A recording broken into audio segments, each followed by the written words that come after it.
el oscuro abismo de la historia criminal, un nombre emerge con una mezcla de morbo y fascinación.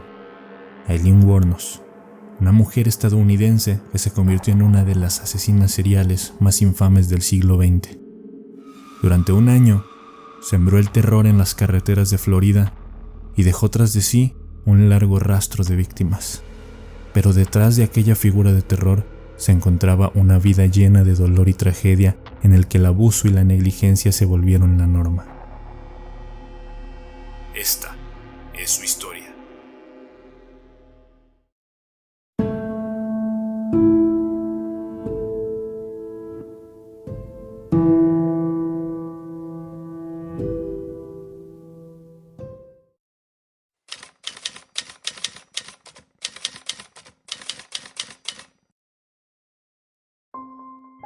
Nacida el 29 de febrero de 1956 en Rochester, Michigan, su infancia estuvo marcada por un torrente de adversidades y sufrimiento. Desde temprana edad, Aileen y su hermano Kit fueron víctimas de una familia disfuncional, donde el amor y la estabilidad eran meras quimeras. Su padre biológico, Leo Dale Pittman, nunca estuvo presente en su vida, pues era un pederasta que pasó tiempo en hospitales psiquiátricos de Kansas y Michigan desde que Aileen nació hasta el día de su suicidio en el año 1969, mientras cumplía condena en una cárcel de Kansas. Su madre, Diane Wuornos, dio a luz a los dos pequeños a la edad de 15 años y constantemente se encontraba en una lucha contra sus propios demonios. Incapaz de hacerse cargo de ambos niños, decidió entregarlos a la edad de 4 años, quedando al cuidado de sus abuelos maternos, quienes a su modo intentaron brindarles algún tipo de estabilidad, haciéndoles creer que ellos eran sus padres biológicos. Sin embargo, la realidad era implacable. Sus abuelos, envueltos en una tormenta de alcoholismo y violencia doméstica, no pudieron brindarles un refugio seguro. Aileen y Kit crecieron en un hogar caótico, donde el miedo y la tristeza se convirtieron en sus compañeros constantes. El abuso tocó a su puerta a muy temprana edad, pues su abuelo Laurie Wuornos abusaba sexualmente de Aileen de manera regular, y su abuela, Britta Wuornos, lidiaba con problemas mentales y de alcoholismo. El constante abuso de su abuelo hizo que Aileen lo normalizara y comenzaría a experimentar sexualmente con su hermano Kit a la edad de 10 años, pero la desesperada búsqueda de atención y afecto no terminaría allí, pues comenzaría a intercambiar favores sexuales entre los adolescentes de la localidad a cambio de cigarrillos, alcohol y drogas, a la temprana edad de 11 años, aniquilando poco a poco la inocencia que todavía quedaba en su alma. A la edad de tan solo 12 años, el sombrío secreto les fue revelado con crueldad despiadada. Aquellos a quienes había considerado como sus padres biológicos eran en realidad sus abuelos. Esta cruel verdad hizo tambalear a los hermanos Wuornos y sin darse cuenta, una sombra se cernía sobre sus cabezas, mientras el sonido de la violencia y el conflicto continuaban retumbando en las paredes. El caos iba dejando tras de sí marcas indelebles en su piel y en su mente, alimentando la inseguridad, la desesperanza y el resentimiento sobre todo en aquella niña. Pero el calvario de la joven Aileen estaba lejos de terminar. La vida continuaría arremetiendo en su contra de forma constante y con una brutalidad implacable. A la edad de 13 años, un amigo cercano de su abuelo abusó sexualmente de Aileen, dejándola embarazada en el acto. Con 14 años y tras dar a luz, la joven fue obligada a dejar al bebé en una casa de maternidad en Detroit. Un año después, a la edad de 15, Aileen abandonó la escuela. Durante ese mismo periodo, su abuela murió a causa de un fallo hepático, y su abuelo echó a Aileen y a Kit de la casa, convirtiéndolos en ese mismo instante en vagabundos. Dormían en autos abandonados, parques y cunetas, y ella se obligó a sí misma a robar, mendigar y prostituirse para poder sobrevivir. Cada paso que daba parecía llevarla más cerca del abismo, empujándola hacia una vorágine de adversidades despiadadas. El destino conspiraba en su contra, lanzándole golpes feroces que amenazaban con destruir cualquier rastro de esperanza que aún pudiera latir en su atribulado corazón. Los años pasaron y los hermanos tomaron rumbos distintos. Aileen luchaba por sobrevivir en solitario, manteniendo un bajo perfil en las sombras. Pero algo cambió con el paso del tiempo. pues en mayo de 1974 fue detenida en el condado de Jefferson por conducta desordenada, conducir alcoholizada y disparar un arma de fuego desde un vehículo. Pero no se detendría ahí. Aileen había desarrollado un comportamiento agresivo y compulsivo, y esto la llevó 2 años más tarde a ser arrestada en Michigan bajo los cargos de asalto y perturbación de la paz, después de atacar a un cantinero. Tras su liberación, Aileen tomó la decisión de embarcarse en un viaje hacia Florida, en busca de una nueva oportunidad para enmendar su camino. En ese lugar, la vida le presentaría una posibilidad de redención y transformación. Fue entonces cuando Aileen tuvo un encuentro fortuito con Louis Gratzfeld, un adinerado hombre de 69 años que ejercía como presidente de un club náutico.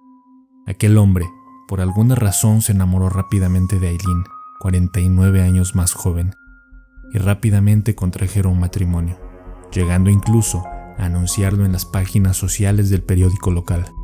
Sin embargo, los demonios de Aileen se revelaron como una fuerza imparable. Su prometedora vida de lujos y comodidades se desvaneció rápidamente, ya que sus adicciones y su temperamento violento la llevaron a involucrarse constantemente en problemas. Estas situaciones comenzaron a perjudicar la reputación de Louis en su círculo social, quien se encontraba atrapado en un dilema angustiante.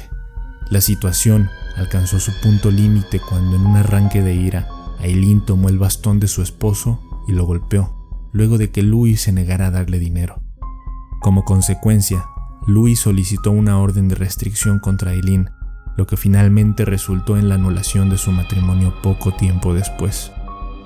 Pero el destino, implacable y despiadado, se preparaba para lanzar otro duro golpe contra Aileen.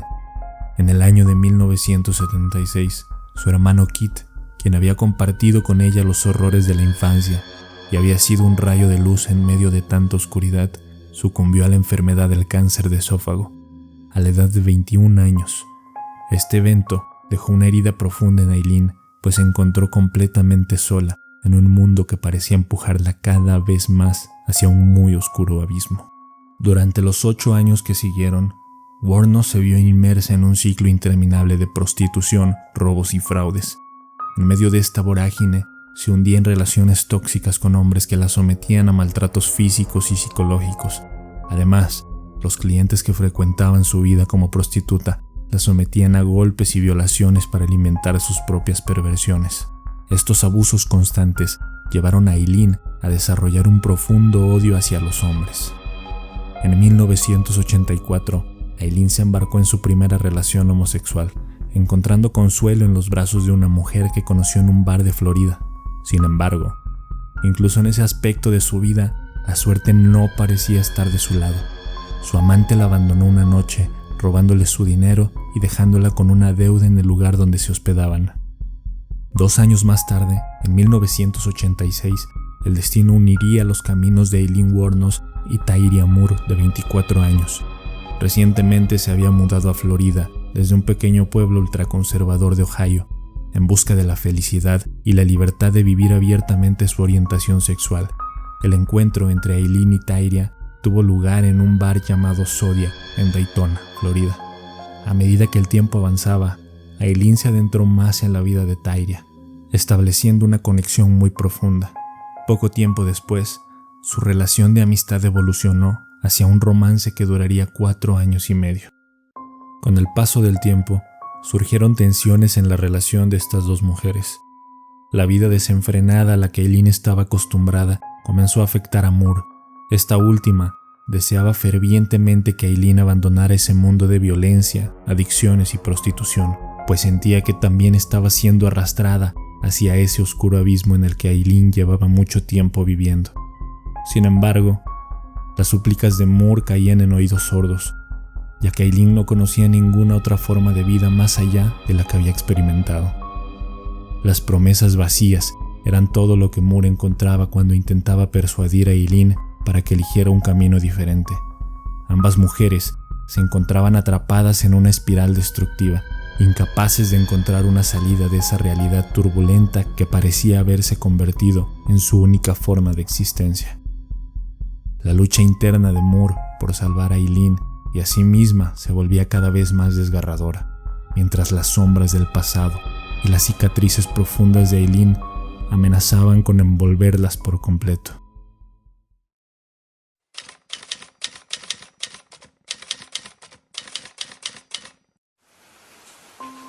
El 30 de noviembre de 1989, Eileen Wuornos rompió el frágil hilo que mantenía a flote su cordura. Como de costumbre, aquella noche salió a trabajar en una solitaria carretera de Palm Harbor, Florida. Fue abordada por un hombre llamado Richard Mallory, propietario de una tienda de electrónica de 51 años. Después de acordar el pago, se dirigieron a un lugar apartado, lejos de las miradas indiscretas. Fue en ese momento cuando Mallory comenzó a atacarla violentamente. Decidida a no ser nunca más una víctima, Eileen tomó su bolso y sacó una pistola calibre 22, apretando el gatillo en 3 ocasiones. A pesar de los disparos, Mallory aún respiraba. La miraba fijamente mientras suplicaba piedad a su ejecutora. Eileen luchaba contra sus demonios internos, debatiéndose entre ayudar a aquel hombre o dejarlo morir. Finalmente, el miedo a ser denunciada la paralizó y se quedó observando cómo la vida abandonaba los ojos de su agresor. Eileen tomó un pedazo de alfombra que encontró en el maletero de Mallory y envolvió su cuerpo en ella. Luego, lo cargó en su vehículo y lo abandonó en un lugar donde creía que nadie lo encontraría. Sin embargo, el destino tenía otros planes.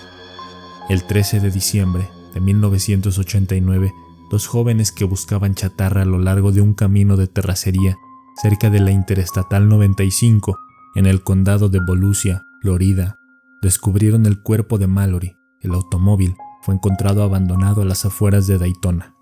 Después de cometer aquel homicidio, Eileen regresó al encuentro de su novia. Tyria notó una oscuridad inquietante en los ojos de Eileen. En ese momento, con una mirada perdida, Wuornos le confesó a su novia que había matado a un hombre porque había intentado violarla. Una verdad que Tyria Moore estaba dispuesta a creer sin saber hasta dónde les llevaría su complicidad. Pero esa noche, algo se quebró en la ya de por sí trastornada mente de Wuornos y su sed de sangre comenzaría a aumentar, envolviéndola en un abismo cada vez más perturbador. Menos de un año después, volvería a matar. Esta vez, su víctima sería David Spears, un trabajador de construcción de 43 años. Wuornos le disparó sin piedad una y otra vez con una ferocidad que reflejaba su propia desesperanza. El 19 de mayo de 1990, Spears se convirtió en otra estadística de desaparición. Su cuerpo abandonado y oculto entre la maleza fue encontrado el 1 de junio del mismo año. Charles Edmund Carskadon, un trabajador de un rodeo de 40 años, se convirtió en su siguiente víctima. Eileen lo asesinaría el 31 de mayo de 1990, pero su cuerpo sería encontrado hasta el 6 de junio del mismo año en el condado de Pasco. En esta ocasión, el hombre había recibido 9 disparos en el torso. La cuarta víctima de Wuornos fue Peter Abram Sims, de 65 años, quien era un marinero mercante retirado. Aquel hombre había salido de Júpiter, Florida, con rumbo a Nueva Jersey. Wuornos lo asesinó el 7 de junio de 1990, pero el cuerpo nunca sería encontrado. La relación entre Wuornos y Tyria Moore se volvió cada vez más tensa y turbulenta. Moore, llena de dudas y miedos, intentaba distanciarse de los crímenes y del oscuro abismo en el que Wuornos se había sumergido. Sus sospechas y temores crecieron a medida que las acciones extrañas y perturbadoras de Wuornos se volvieron cada vez más evidentes. Eileen llegaba a casa con pertenencias robadas, regalos inquietantes y secretos oscuros que no podían ser ignorados. Pero a pesar de todo, Tyria Moore se aferraba a la esperanza de que su amante encontrara la redención y la paz. Mientras tanto, las autoridades se embarcaban en una frenética búsqueda de un asesino en serie. Los crímenes cometidos por Wuornos revelaban un patrón aterrador y perturbador, señalando hacia la existencia de un asesino despiadado. Las teorías se formaban y la sospecha de que el perpetrador era una mujer se hacía cada vez más fuerte. El aura de misterio y horror se cernía sobre la comunidad, sembrando el miedo y la desconfianza en cada rincón. El 4 de julio de 1990, Wuornos cometería un grave error. Esa tarde, salió con su novia a dar un paseo en el auto de su última víctima. pero en un momento de distracción se salió del camino y chocó contra una valla en la reserva india Seminole. Abandonaron el vehículo accidentado y cuando la policía llegó al lugar se dieron cuenta de que el auto pertenecía a Peter Siems, quien para ese entonces ya figuraba en la lista de personas desaparecidas.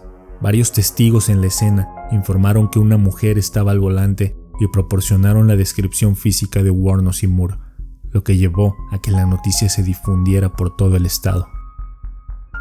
Tyria Moore, llena de dudas, miedos y cargando el peso de la verdad, tomó la decisión de alejarse de Wuornos y buscó refugio en Pensilvania con su familia. Ansiaba dejar atrás los crímenes y buscaba liberarse de la sombra oscura que cernía sobre ella. Sin embargo, pronto descubriría que era demasiado tarde para escapar de la verdad. El abandono de Moore despertó la ira desenfrenada de Wuornos, quien volvería a matar nuevamente.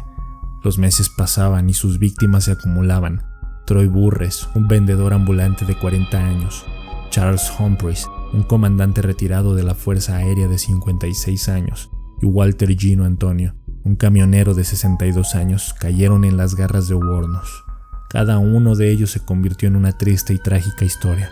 Sus vidas se vieron cegadas por la oscuridad implacable que habitaba en Wuornos. Pero el fin de aquella ola de violencia desatada por Wuornos estaría a punto de terminar.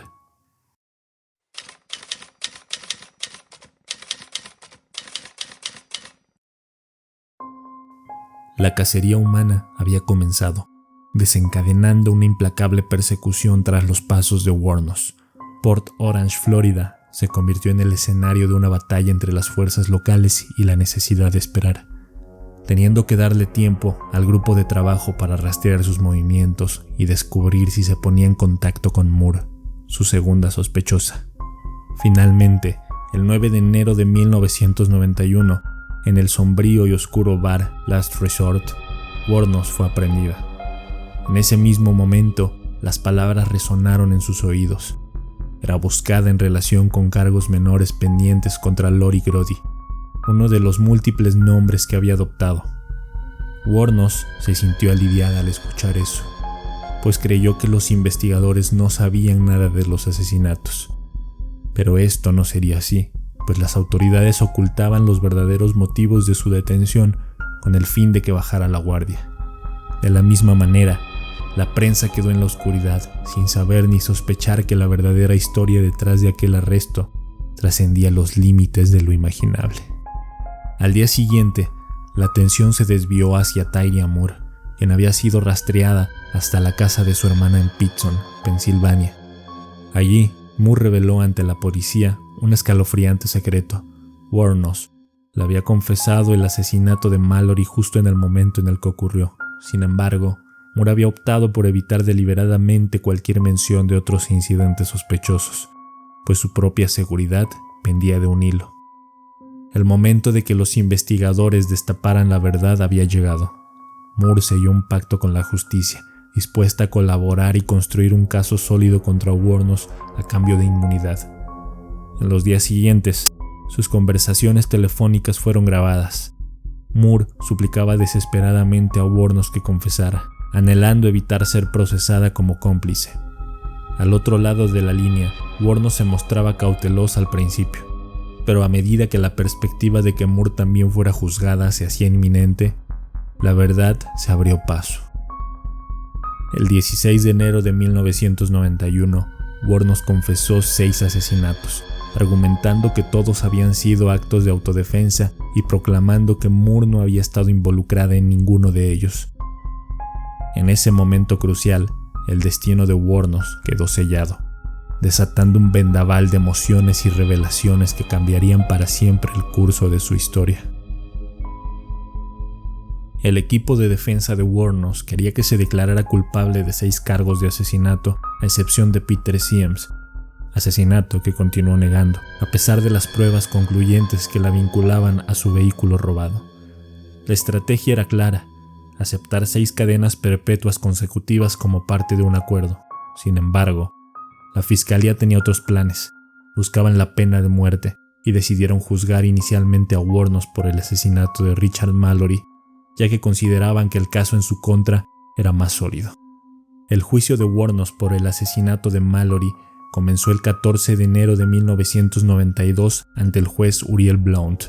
Gracias a la regla de Williams en la ley de Florida, que permite presentar pruebas de otros casos y demuestran un patrón criminal, los miembros del jurado fueron informados de los otros asesinatos en los que se sospechaba de Wuornos.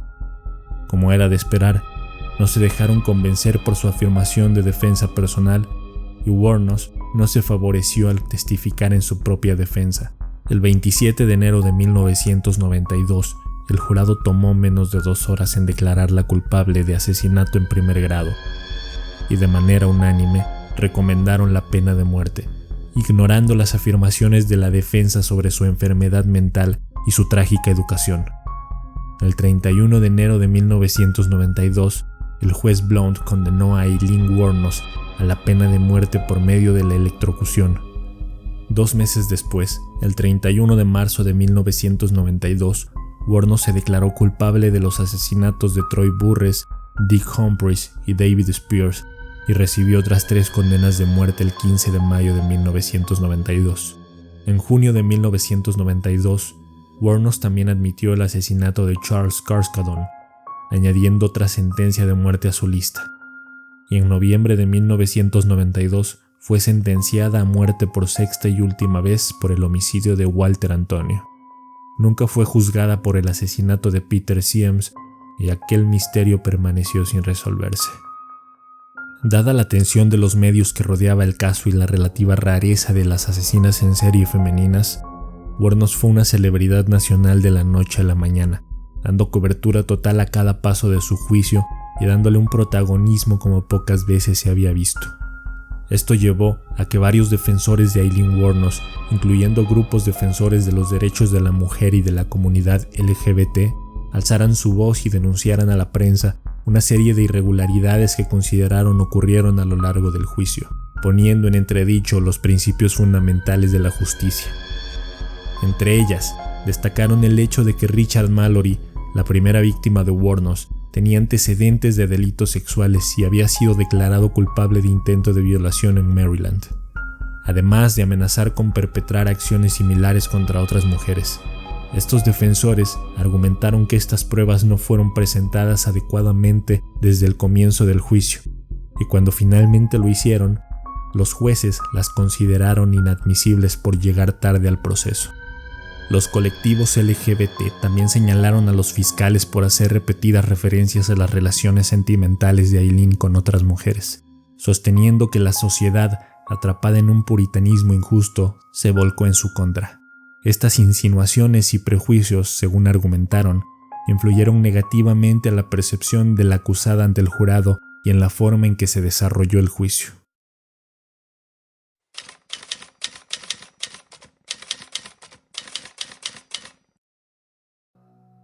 Después de 10 tumultuosos años, el 9 de octubre del 2002, las agujas del reloj marcaron las 9:30 en punto, y Aileen dejó de recordar su vida pasada. Abrió los ojos y una leve sonrisa se dibujó en su rostro mientras sentía como el letal cóctel del pentotal sódico, bromuro y potasio se deslizaba suavemente por sus venas. Antes de cerrar los ojos nuevamente y dejarse llevar por el sueño que la esperaba, se dirigió a sus verdugos con un susurro, prometiéndoles que regresaría al mundo de los vivos.